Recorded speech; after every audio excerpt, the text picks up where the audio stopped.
Hello and welcome to Frank's School. 118th day of the 6th year, first video, and I call this Hydra's hiatus. Hydra in my head's hiatus. Pause. It's a pause of about 35 years, and I'll remind you that what I'm trying to do is not give an autobiography of myself. I'm going to just kind of skip across 35 years in a way, but rather identify those sources of the different ideas that I have. But this time, in a way, it was like ideas still kept influencing me, but more normal ones, more acceptable ones that were not so strange. I had various healers, in a sense, help me. Let me come over here. The dog I had was a Newfoundland, not a Labrador Retriever. I was wrong about that. Another thing, when I came home here, I think I was saying I'd kind of come home. You know, John Denver's song, Country Roads. I was born in the summer of my 27th year, coming home to a place I'd never been before. Well, I'd been here. I left everything behind me. You might say I was born again. I mean, that was a popular song around that time. Anyway, I was home. Flannel shirts. I had always, even as a boy, I wanted to wear flannel shirts. That's what my people wore, was what I felt. The farmers around here, Grandpa Jim, the men he worked with, the ones I admired. I spoke like people do here. Even though I'd been raised in New England and often teased for some of the way I spoke, well, I was among people that spoke like me, dressed like me. In a sense, I was among my folk, das Volk. That's German, and I'll come back to that later on, the folk. I had and have a folk. Well, among the folk, there were various healers. More than anybody else would be Jane. I said I was a Sunday school teacher. Well, one morning, Sunday morning, I was sitting there in class, and here sat this beautiful woman, young woman, really old for the class. I had children, but there she was. Her mother had actually sent her away, and her mother had said, "You ought to meet this guy," and you know, that was fine. But it wasn't until some weeks later that on a Saturday night when this guy had me out carrying on, and I saw her dance. She was out at a similar, whatever you call it, bar, nightclub, and she was dancing, and I thought, whoa. Anyway, Jane, she has been my wife now for 40 years or more, well, more, and in a sense, she knew she was getting damaged goods. She knew that. She was born actually in Dutch Corner. Her father Charles was a dairy farmer, and he became one in that list of men who worked with their hands and taught me so much about stuff. I farmed with him some, but his farm was not going. Dairy farming was not going to stay in that family, and so that I don't want to say it had a dead end, but anyway, in the meantime, I learned so much from him. Later on, it was a man named Andy. This is much later. This is toward the end of the 35 years, who I still work with him a lot, and he also has taught me so much. But anyway, back to these healers of the time. Michael Hernkane, a buddy of mine. I befriended him. He's an English teacher at the high school, a full-time, regular English teacher. I was just a substitute for about 9 years or 8 years because I wasn't certified to teach. I could teach just fine, but I didn't have that stamp on my ass, is what I thought of it as, a certified, boom. Anyway, with him, if it had not been for him, I probably would have never written any fiction or really any poetry to speak of. He reminded me of that world. And actually, between the two of us, we eventually came up with a book called We're Alive. There it is. Never published. Only, I'd like you to know that it existed, but it's quite autobiographical for him and me both. Well, anyway, he was one of the major healers and still a good friend of mine.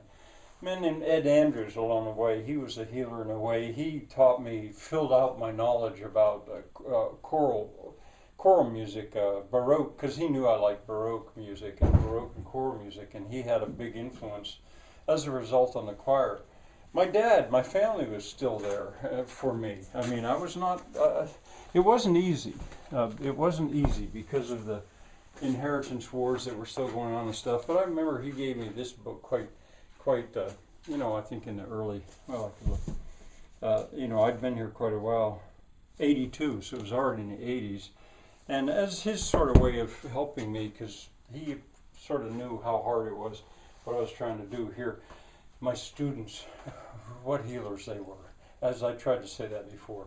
I probably, over the course of my teaching, I probably had 6,000 students, almost 5,000 regular students, or more than 4,000 regular students. And as I suggested before, I learned so much.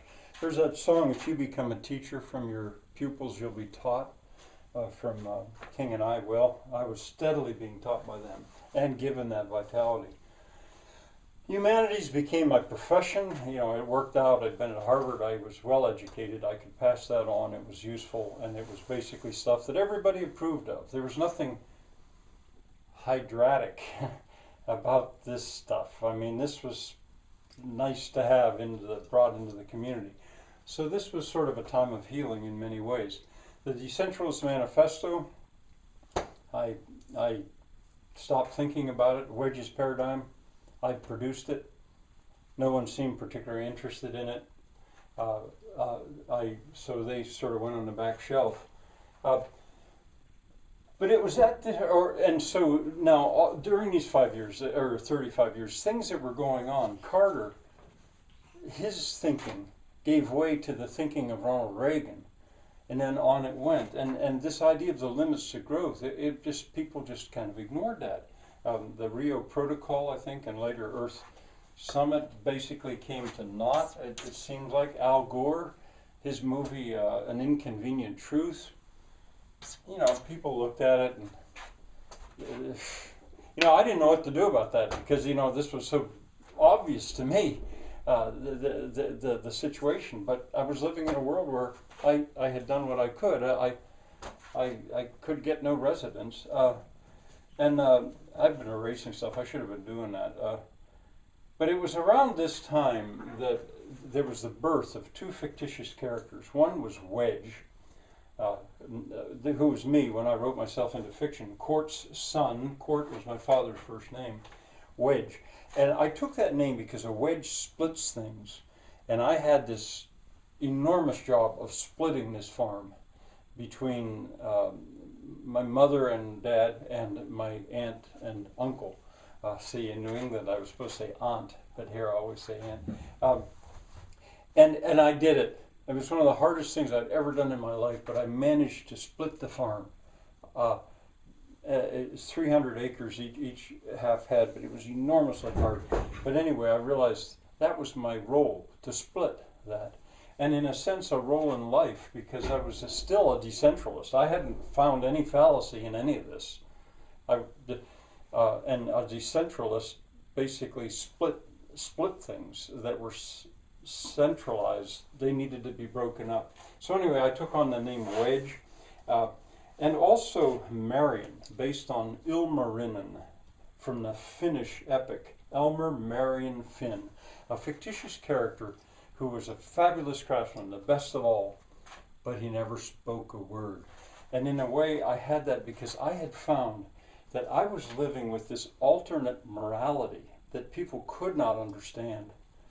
I was surrounded by people, everybody virtually, who were living a life which was to me immoral based on this.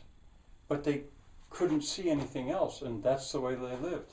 And if I spoke about it, it caused nothing but trouble. And so I stopped talking about it. And from that came that character.